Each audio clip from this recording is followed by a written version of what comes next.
Hello दोस्तों, आपका अपना चैनल ऑक्सफेयर मैथ्स ऑनलाइन क्लासेस में आपका स्वागत है। मैं अमरजीत कुमार। आप पढ़ेंगे अभी ऑब्जेक्टिव टाइप क्वेश्चंस जो 2023 के लिए बहुत ही महत्वपूर्ण सवाल है। वैसे विद्यार्थी जो मैट्रिक के लिए 2023 में शामिल होने वाले हैं वैसे विद्यार्थी के लिए महत्वपूर्ण सवाल है। अभी तक आपने मेरे चैनल को सब्सक्राइब नहीं किया है तो मेरे चैनल को सब्सक्राइब करें, मेरे वीडियो को लाइक करें तथा शेयर करें। चलिए आइए क्वेश्चन देखते हैं। वास्तविक संख्या यानी रियल नंबर का ऑब्जेक्टिव देखेंगे। यहाँ से किस प्रकार के सवाल पूछे जाएंगे मैट्रिक में यानी बिहार बोर्ड में जैसे पूछे जाएंगे उसको हम देखेंगे। जैसे क्वेश्चन नंबर है, मैंने पिछले वीडियो में जो है 1 से लेकर 10 तक बना दिया है वास्तविक संख्या का। हालांकि एमपीटी गाइड है, 1 से 10 तक मैंने क्वेश्चन को बना दिया है। आपने अभी तक क्वेश्चन को नहीं देखा, 1 से 10 तक देख लिया। फिर मैं 11 से स्टार्ट कर रहा हूँ। आप देखेंगे क्वेश्चन नंबर 11 में, क्वेश्चन नंबर 11 में कहता है कि यदि दो संख्याओं का मौसा 27 है और लौसा 162 है। देखिए मौसा जो है, मौसा 27 है और लौसा जो है 162 है, तो उसमें पहली संख्या एक संख्या जो 54 है, एक संख्या जो है एक संख्या 54 है। तो कह रहा है कि दूसरी संख्या बताइए क्या होगा। दूसरी संख्या तो ध्यान दीजिए। अब हम लोग फॉर्मूला को जानेंगे कि क्या होता है फॉर्मूला। मौसा गुने लसा बराबर होता है पहली संख्या गुने दूसरी संख्या। ठीक है। अब अगर दूसरी संख्या निकालने के लिए हमको फॉर्मूला का यूज करेंगे कि मौसा गुने लसा बटा में मतलब पहली संख्या है ना, यानी कि दूसरी संख्या को लिखेंगे मौसा गुने लसा यानी कि 27 गुने 162 बटे दूसरी संख्या यानी कि 54। ठीक है। 27 से कम 27, 27 गुना 54 और 2 से काटेंगे 2 8 16, 2 1 81, यानी कि दूसरी संख्या जो हो जाएगा वो दूसरी संख्या मेरा जो हो जाएगा वो 81 होगा। दूसरी संख्या क्या हो जाएगा 81, यानी कि 81 ऑप्शन जो है वो सही है। ठीक है। आइए क्वेश्चन देखेंगे। क्वेश्चन 12 में क्या है। 12 में है कहेगी संख्याएं 12, 15, 21 का मौसा क्या होगा। देखिए 12, 15, 21 का मौसा पूछ रहा है। मौसा मतलब महत्ता संवर्तक क्या होता है। मौसा कैसे निकालते हैं। मौसा हम दो विधि से बनाते हैं, एक तो भाग विधि बनाते हैं, दूसरा गुणनखंड विधि से बनाते हैं।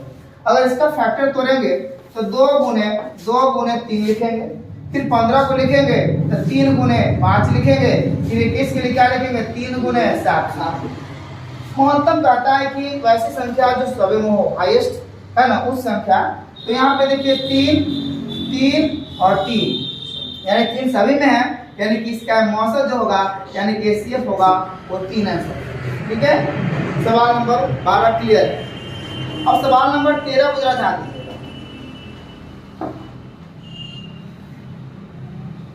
सवाल नंबर 13 में कह रहा है किसी धनात्मक पूर्णांक q के लिए प्रत्येक धनात्मक विषम पूर्णांक का रूप होता है।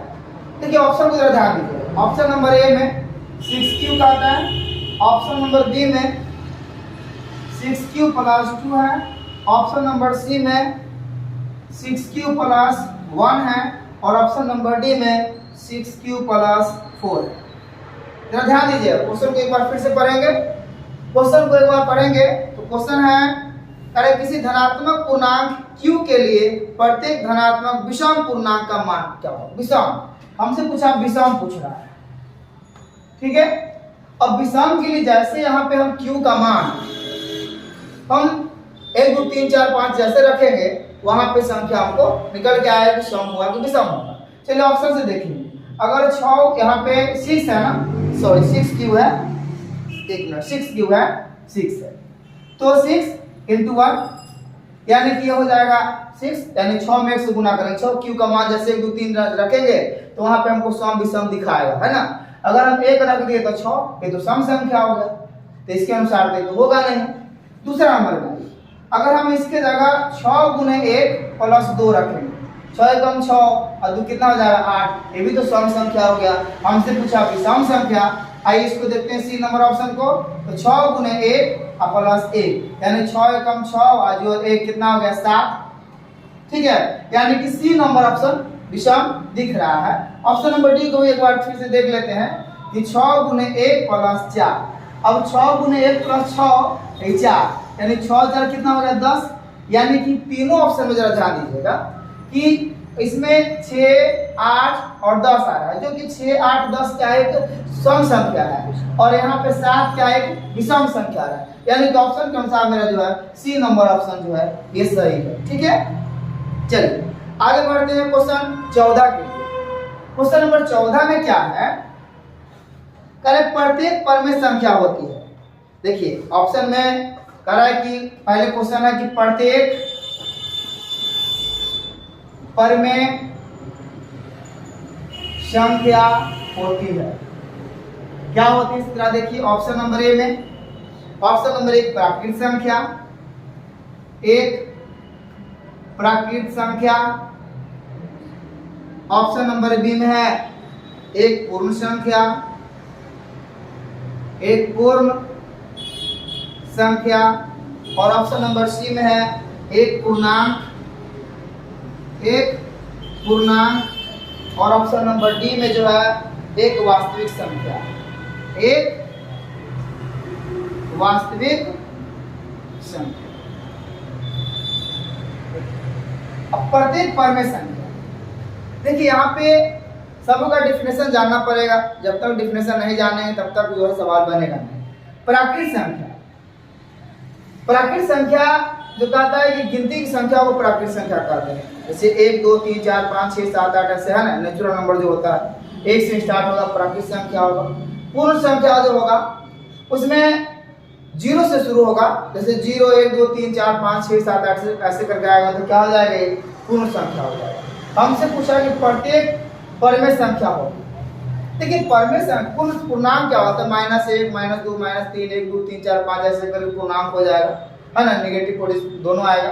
वास्तविक संख्या क्या होता है कि वास्तविक संख्या में परमेय संख्या वास्तविक संख्या में परमेय संख्या और अपरमेय संख्या के उसका परिवार मिलके जो वास्तविक संख्या बनता है। ठीक है, तो प्रत्येक जो है यहाँ पे परमेय संख्या एक वास्तविक संख्या यहाँ पे होगा, है ना, यानी कि इसका ऑप्शन जो है ऑप्शन नंबर डी जो सही है। ठीक है, आइए क्वेश्चन को देखेंगे। क्वेश्चन नंबर जो होगा 15 के लिए क्या है, 15 में है पाई जो है, सॉरी पाई नहीं है, 22/7 है, 22/7 है। ध्यान रखिएगा, भैया सवाल है 22/7 है, हमसे पूछा है एक परमेय संख्या, एक परमेय संख्या, दूसरा नंबर ऑप्शन में दे दिया है अपरमेय संख्या, अपरमेय संख्या। और तीसरा नंबर ऑप्शन जो सी नंबर है पूर्णांक संख्या, पूर्णांक संख्या। और चौथा नंबर जो है डी नंबर ऑप्शन है, इनमें से कोई नहीं, इनमें से कोई। अब ध्यान दीजिए, यहाँ पे लिखा हुआ 22/7, ठीक है, 22/7 एक परमेय संख्या होगा, इसीलिए परमेय संख्या होगा क्योंकि परमेय संख्या को अंश बटे हर ग्रुप में लिखते हैं। सवाल यहाँ पे पाई नहीं है, अगर यहाँ पे पाई होता या थीटा होता, चाहे फाई होता, चाहे ओम होता, है ना, तो ऐसे जब अगर आता है तो ये अपरमेय संख्या होता है। लेकिन यहाँ पे मान दे दिया है, मान दे दिया यानी कि पाई का मान तो ऐसे, तो पाई का अपरमेय संख्या सिंबल है तो पाई का मान 22/7 होगा, है ना, लेकिन 22/7 यहाँ पे दे दिया है तो 22/7 जो है क्या हो जाएगा, एक परमेय संख्या हो जाएगा यहाँ पे। ठीक है, बल्कि अपरमेय संख्या नहीं, परमेय संख्या। अगर यही पाई होता तो उसका आंसर जो हो जाता अपरमेय संख्या हो जाता। ठीक है, सवाल नंबर यहाँ पे 15 क्लियर। सवाल नंबर 16 में आइए। 16 में कहता है 64 के अभाज्य गुणनखंड में 2 का घातांक क्या होगा। 64 के अभाज्य क्वेश्चन देख रहे हैं कि 64 के अभाज्य गुणनखंड में 2 के घातांक, है ना, 64 का अभाज्य गुणनखंड 64 और अभाज्य गुणनखंड करना है तो गुणनखंड कीजिए, 2 से लगाएंगे 32 हो जाएगा, फिर 2 से लगाएंगे 16 हो जाएगा, 2 से लगाएंगे 8 हो जाएगा, 2 से लगाएंगे 4 हो जाएगा, और 2 से लगाएंगे 2 हो जाएगा। क्या अब जरा ध्यान दीजिएगा, हमसे पूछा कि 64 के अभाज्य गुणनखंड में 2 के घातांक कितना होगा, यानी 2 पर घात कितना होगा। 2 को गिनिए 1 2 3 4 5 6 है ना, जैसे अभाज्य किए यानी 2 का पावर 6 यानी घातांक जो होगा इसका कितना हो जाएगा 6 होगा, यानी कि 2 का घात जो घातांक होगा वो कितना होगा 6 होगा। ठीक है, सवाल नंबर 16 यहाँ पे क्लियर है। ठीक है, सवाल नंबर 17 से 17 में क्या है, 17 में क्वेश्चन देख रहे हैं क्या लिखा हुआ है। 17 में है महत्तम संवर्तक P गुने Q लघुत्तम संवर्तक P Q बराबर होता है। देखिए महत्तम संवर्तक यानी कि मौसा गुने लॉस किसके बराबर होता है, पहली संख्या दूसरी संख्या के, यानी कि पहली संख्या गुने दूसरी संख्या के बराबर होता है। यानी कि यहाँ पे हम लिखेंगे मौसा गुने लसा जो बराबर होगा, यानी कि A गुने B के बराबर होगा। ठीक है, यानी पहली संख्या गुने दूसरी संख्या बराबर होगा मौसा गुने लसा के। ठीक है, यहाँ पे सवाल ऑब्जेक्टिव में यानी कि उसका आंसर जो ए नंबर ऑप्शन सही है 17 का ए हो जाएगा। ठीक है, सवाल नंबर 18 में देखिए निम्नलिखित में से कौन सी सबसे छोटी प्राकृतिक संख्या है। सबसे छोटी प्राकृतिक संख्या देखिए ऑप्शन का निम्नलिखित में से कौन सबसे छोटी प्राकृतिक संख्या है। देखिए प्राकृतिक संख्या जो होता है गिनती की संख्या होता है, गिनती की संख्या कि 1 2 3 4 5 6 7 8 ऐसे करके हम गिनते जाएंगे तो उसी को प्राकृतिक संख्या कहेंगे। तो सबसे छोटी प्राकृतिक संख्या जो होगा 1 फिर 2 फिर 3 4 5 6 ऐसे करके बढ़ते जाएगा। तो सबसे छोटी क्या है 1 है, यानी कि सबसे छोटी प्राकृतिक संख्या जो होगा 1 होगा। ठीक है, सवाल नंबर 18 यहाँ पे क्लियर है। ठीक है, सवाल नंबर 19 में आइए। 19 में क्या है 19 नंबर सवाल निम्नलिखित में से कौन परमेय संख्या है। देखिए बहुत ही महत्वपूर्ण सवाल है आपके लिए जो मैट्रिक में पूछा जाता है, बार बार ऐसे सवाल पूछे जाएंगे कौन परमेय संख्या कौन अपरमेय संख्या है, परमेय संख्या नहीं है, मतलब ऐसे सवाल पूछे जाएंगे। तो सवाल नंबर 19 का था निम्नलिखित में से कौन परमेय संख्या है। ऑप्शन नंबर से बताइए। ऑप्शन नंबर ए परमेय संख्या पहला में दे दिया है रूट अंडर, यहाँ पे दे दिया है 25।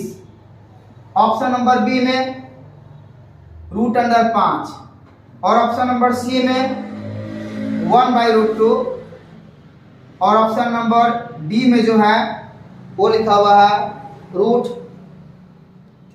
3 + 3 रूट 3 + रूट 3। अब जरा ध्यान दीजिएगा, हमसे पूछा है कौन परमेय संख्या है। परमेय संख्या देखते हैं अगर रूट में अगर हो जिसका पूरा वर्गमूल निकल जाता है तो परमेय संख्या होता है।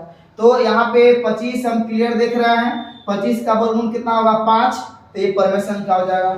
यहाँ पे रूट 5 है जो कि 5 का पूरा वर्गमूल नहीं निकलेगा तो ये अपरमेय संख्या हो जाएगा। यहाँ पे 1/√2 है और √2 का वर्गमूल पूरा नहीं निकलता है तो यहाँ भी अपरमेय संख्या हो जाएगा। और यहाँ भी √3 और फिर √3 जब इसको जोड़ेंगे तो 2√3 होगा। यहाँ भी तो जो है √3 का वर्गमूल पूरा नहीं निकलेगा, यानी कि इसका ऑप्शन ए नंबर ऑप्शन जो है वो सही है।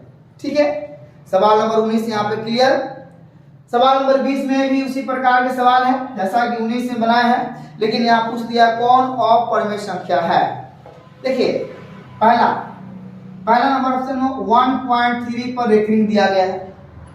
ठीक है, दूसरा नंबर ऑप्शन में रूट अंडर 16 है और तीसरा नंबर ऑप्शन जो है वहां पे लिखा हुआ है रूट अंडर 9/27 और डी नंबर का जो ऑप्शन है रूट अंडर 5 गुने रूट अंडर 5। हमसे पूछा कि कौन अपरमेय संख्या है, मतलब परमेय नहीं है। अब जरा ध्यान दीजिएगा, ये जो है 1.3 पर रेकरिंग है, ऐसे सब संख्या हो तो ये परमेय संख्या हो जाएगा। ठीक है, दूसरा नंबर ऑप्शन में आइए बी में रूट अंडर 16 का वर्गमूल निकलेगा तो 4 हो जाएगा, है ना, जो कि परमेय संख्या हो जाएगा।